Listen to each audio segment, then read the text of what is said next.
My name is Dave Spooner. I'm with the Woodland Wood Carvers, and we're here today to display some of our work.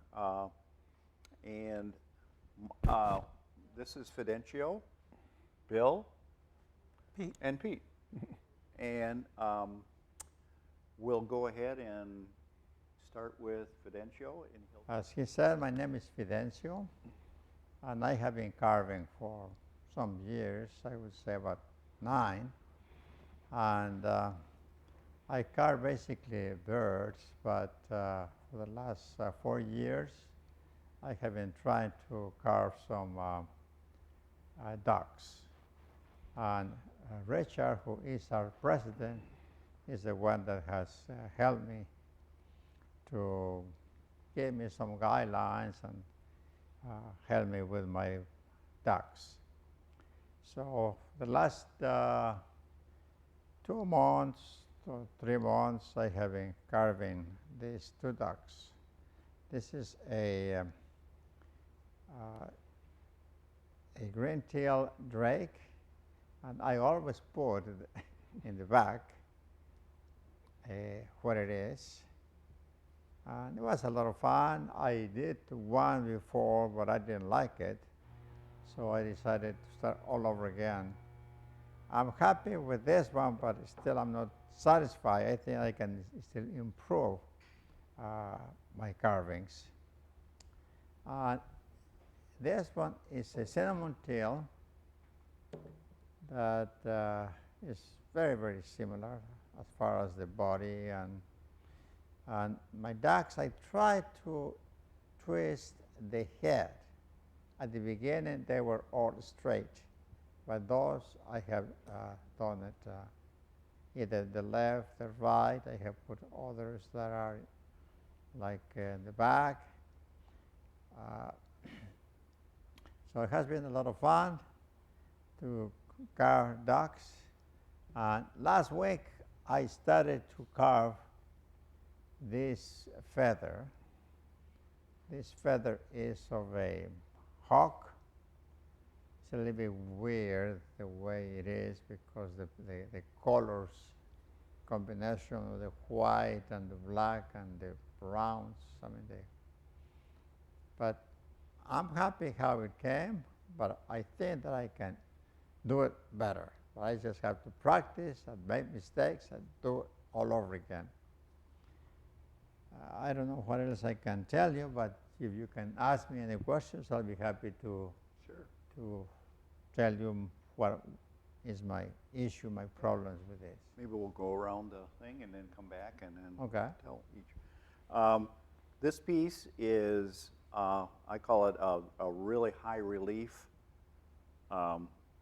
carving.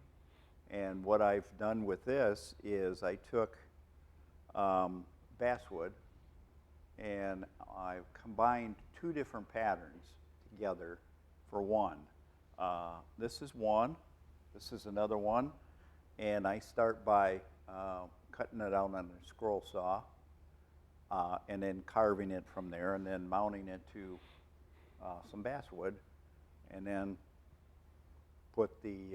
build the frame around that. Frame is mahogany, and then with the color, I use what I call a wash. I take acrylic paints and I just water it down like it's a stain. And and then I might kind of maybe took a little sandpaper to kind of show some of the wood and give it a little contrast and all that. And I made it for a art show last year. Of course, with the COVID virus, it kind of put everything on hold for a while. So maybe this coming year of 22, I'll be able to enter it in that. So I've been doing carving for quite a while. I do a variety of it. Walking sticks, gun stocks, just about everything you can put a chisel or grinder or chisel to, and that. And then There's Bill. Hi, I'm Bill Thompson. I've been with the Woodland Carvers since 2013. I began carving when I thought I'd retire in 2012. I took some classes with Orlando Barreria and progressed to where we are today. At the present time, this is the rainbow trout. We did a class in Traverse City, 3-day class, and we had 8 people there, and we carved the rainbow trout, painted it. It's all basswood and manzanita root mount. Within all the colors that I paint with are airbrushed. We use all water-based paints. And the little brook trout is an example of what we did in Everett. We had a big class up there with Floyd in Orlando. We had a 5-day class there, and we taught the brook trout. And we had 12 people on that class, so it was a pretty good time. It takes 5 days to basically with that many people to get things going, but it's been quite an adventure. I do a lot more with natural wood. I got a lot of carvings that way, but things like lately we can't do anything and they're just building up. I got a basement full of carvings. So, but yeah, it's been a great time, and I'm glad to see that the carvers are getting back together again. We've been shut down for a couple of years, really. So, start to show what everybody can do, and it's a nice time to learn how to do that. So, thank you. My name is Pete Kramer. I've been carving probably 15 to 18 years. At the beginning, very simple things, learning to carve. And over the years, I've taken classes with different instructors to carve things. And the last several years, I've taken classes with Dylan Goodson, who's a very good carver. This one here is a deep relief of a design that he made. It is supposed to be a cottage in Florida, and the dividing line here is the level of the river in front of the cottage, and the manatee in the water is carved in there to give that feeling of the carving.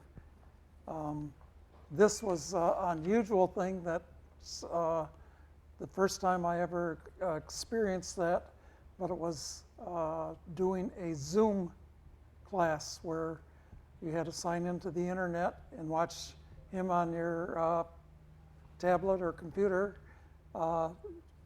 demonstrate what he was doing and how he carved it. And then in our home, we'd taken try and copy what he was doing. The only problem is he can carve an awful lot faster than I can, and I wasn't used to using Zoom, so there were several times that I lost the connection and then had to get back on the signed in again, and by the time I was in, I missed a little bit of the progress, so I had to work to catch up with him. A couple weeks ago, I went to another carving in Everett, Michigan, also with Dylan Goodson, and this is the pattern that he gave us to work with. It's his own design. Drew it out, and some other patterns or pictures, one of them on vinyl film where he has the outline of that, so that we could use it to start with his blank of wood. And this one here is probably about 2 weeks of carving on that. Part of it was a class in Everett. Got started, and then I've worked on it another week at home to get farther on it. And I love taking classes with him because he's very good at the laying out the designs, and he's somebody that carves what looks like impossible to carve, but he'll push you and work you through that, trying to get very fine details in, and you put in as much as you want. If you want it a little simpler, you don't put all the details in. If you want to follow his instructions and desire, he will push you to the limit of what I think anybody can carve. And he's a nice young guy that he carves professionally, and that's his income for living, is carving on commission or teaching classes. What kind of tools do you use? You use power or chisels or knife or all? Sometimes I use some power. Both of these, the carving that's done was all by hand. Mm-hmm. I use some pound tools, and I also use Swiss-made tools in the intermediate size. Oh, I love those. Yeah. Either by hand or with a mallet, either way. I used to do it all by hand, Yeah. but it's a little harder on the arm, and I found that Oh, when we get older. with it gets- a mallet, you can take and give a light tap, and it's not going to go farther. But if you're using just your arms and you push a little bit too hard, You get and loose if it's pieces. the wrong way with the grain, you maybe take out a piece that you didn't Yeah. want to take out. Yep, yep. Now, the beginning of laying that out, do you burn it first and then come back and carve, or? This one was interesting because he gave us a line drawing similar to this with a picture that he put together. And he emailed those drawings to us and printed out on our computer, and then connected with the Zoom class. And this one happens to have a joint in it, but I had to come up with a 2-inch thick board. And when I started, it was like this, and drew the pattern on, and then started on the classes where to start carving. And he loves doing deep relief, and this is 2 inches thick, and that's about 1 9/16 inches deep, where that is, because it's just below this line here where I glued another piece on to get my 2-inch thick to start with. But it looked like this when I started, and it was the drawing that he had. I just took this finished one after, this is the one that he carved himself and stained it. And this other class, we got a picture like this, and the same thing for the water scene. Had the same type of picture to use on mine at home, to take and use carbon paper and transfer the pattern onto the my blank piece of wood. Is that all basswood that they carve with? These are both all basswood. Okay. Now, typically, I mean, not this project, but in other projects, where do you typically get your patterns from? Get my patterns from? Usually I've gone to seminar like at Everett, Okay. and either take a class with somebody, or if I see somebody else that I didn't take a class with, maybe he's got a pattern that I can use. I also get some out of Wood Carving Illustrated, and I've bought a number of books over the years, and you go Oh, through it yeah. and Yeah. I have We do. a bookcase Oh, with I don't know how many magazines and quite a number of books of different type of carving, several on relief carving and other different carvings. But the last few years since I started carving with Dylan Goodson, he's a wonderful instructor, and I enjoy the carvings that he does. Good source for patterns then too. Yes, Yeah, sounds like it. but he's a nice person, and when you run into difficulty, he knows how to try and help you out of it. And There you You go. say that you specialize in relief carvings. I've done more relief carving the last few years. I guess partly because Dylan's had some classes at both in Midland and Everett and so on that I've liked, and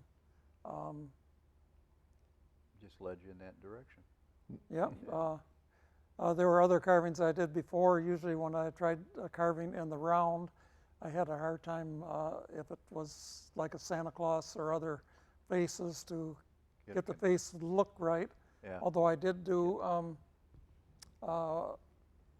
Dylan has a sea captain that he carved, and I bought his blank, and They're fun. I went home, and then I carved it on my own just from his instructions and the piece of wood, and actually it came out quite well.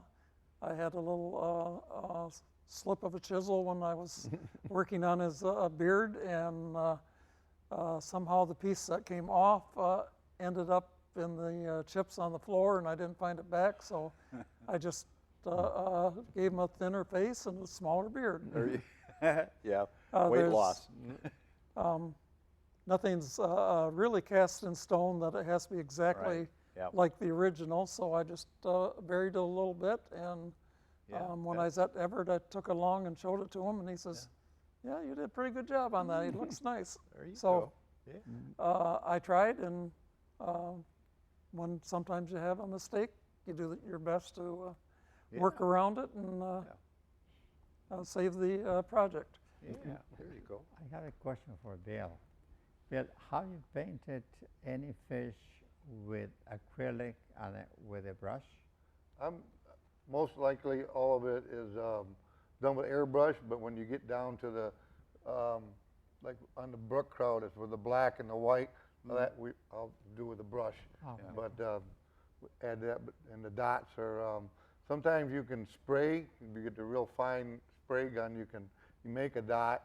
A lot of these is, will give it a color, like the yellow that you can see coming through the brook trout's got a little yellow in it. And then we come over with like a musky green, but just before I put the green on, I lacquer over the yellow. And that seals it. Okay. And then I can come back with a musky green over it. And then we come in with a denatured alcohol and a little Q-tip. And then you can wash real lightly. Don't want to go through the lacquer, but you can take it down to the yellow, and then that gives you your dots. And then Oh, you I can see. come back in with a marking pencil, and you see the red dots and the black dots. Yeah. You know, we just dotted them up. But then we did these ones here are a pattern that we laid on it, and then we hit it with a little bit of yellow in over the green. So Okay. kind of a double nature of doing that. Now your scales, do you wood burn those in or? These are on trout.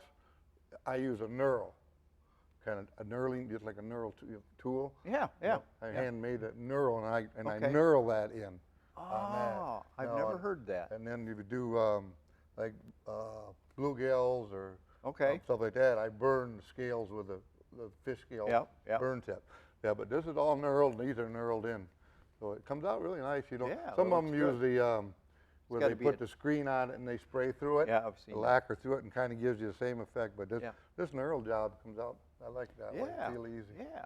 If you made a mistake when you're painting, can you correct it?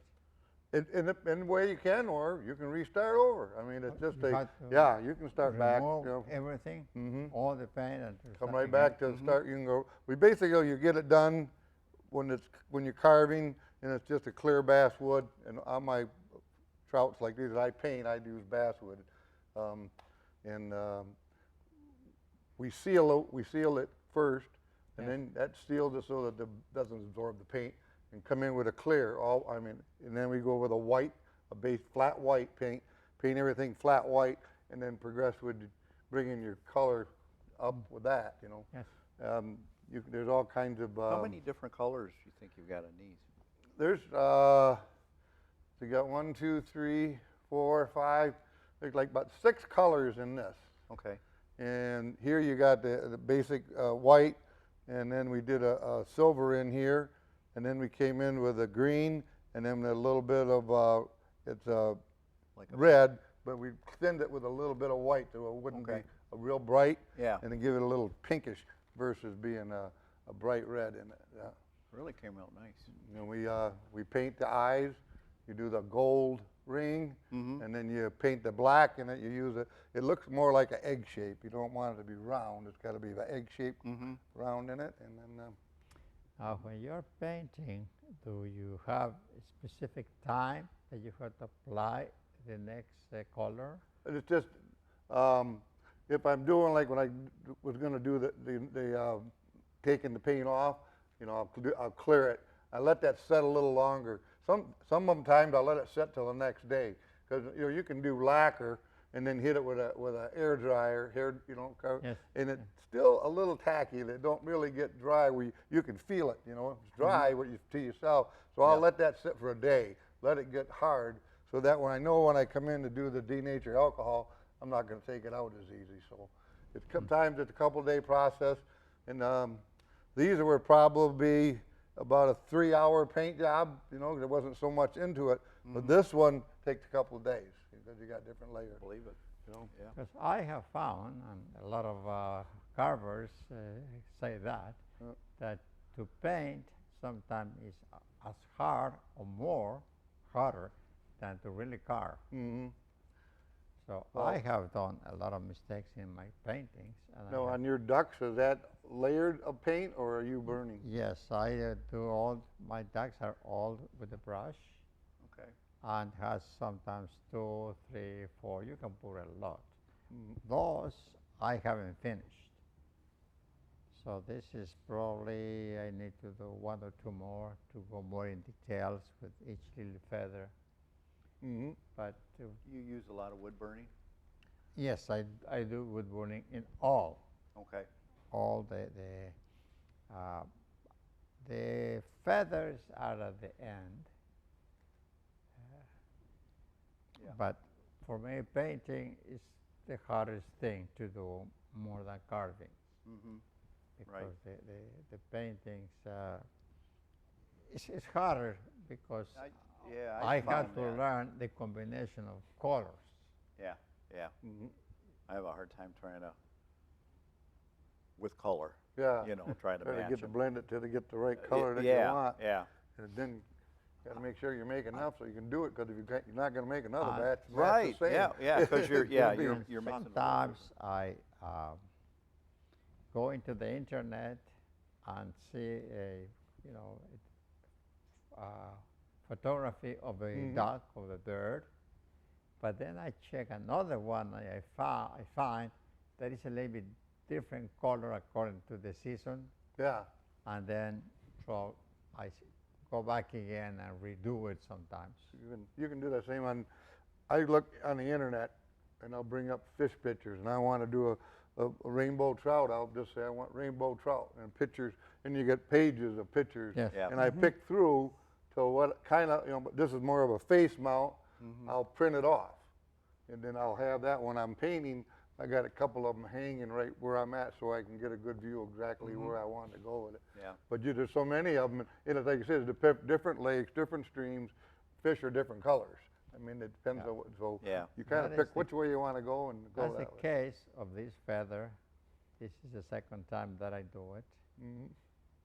The first one, it was too thick, and still is not as I like, because I only did one side. The other is not finished. Now, are all the feathers, that's a burn? Yes, I did. would burn and come back. The burning of the feather, you had to make sort of like an S, but the problem was that if the tip of the wood burner is too thick, then the job looks very poor. And Yeah, it's you got to need be the- real light for the heat too? Yes. You almost Well, not need too- to hone your tip and Yeah. clean it because it oxidizes. So that's why I quick. said this is just a practice Yep. to improve it. Well, yeah, I notice with each piece you learn a little bit more, Yes. a little bit more. Do you do any scroll saw at all when you're doing This, part of these? yeah, I did do a lot of scroll work first, Break it in and come back. then I'll carve into it. And usually when I do that, I'll take and screw the pieces to a sacrificial piece of wood, and then carve it, and then apply it. I found that works out better because when you get down to a piece that becomes really fragile, you know, one little slip and you break it, and So this is all hand carved too? After you scrolled it, you came in and hand carved? yeah. And I'll use a combination of chisels, power, knife. I like to use a combination of all instead of just one, and just like them. I end up sometimes when I do a relief carving, I like to do a lot of my stop cuts with a knife, you know, and then go back and forth. And I like to use a lot of wood burning too, to kind of outline your pieces. You know, even if I have to carve back over it, but it gives you a good stopping point. And then when it comes down to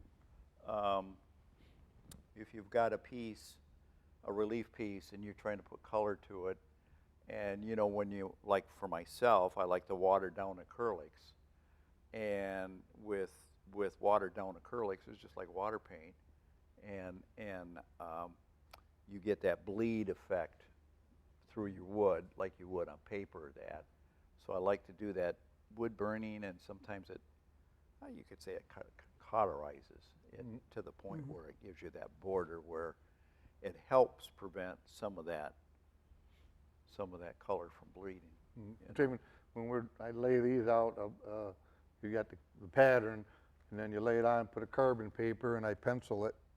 And then I come in and I'll do a wood burn on all them lines, Yeah. so that when you come in with a power tool, you don't wave on you, it will track it better. Yes, that's what I found. I found out that really makes it nicer. Yeah, it does. doing that. It helps out tremendously. You know, or before I do a power carving on something, I might take the knife and then cut a track into it so it tracks. Anybody wants any more information or is interested in getting involved? You can contact myself, Dave Spooner, or any of us through the club here. Again, it's Woodland Wood Carvers, or the TV station can lead you into the right direction, WKDV. And with that, we thank you very much for watching, and we appreciate your attention.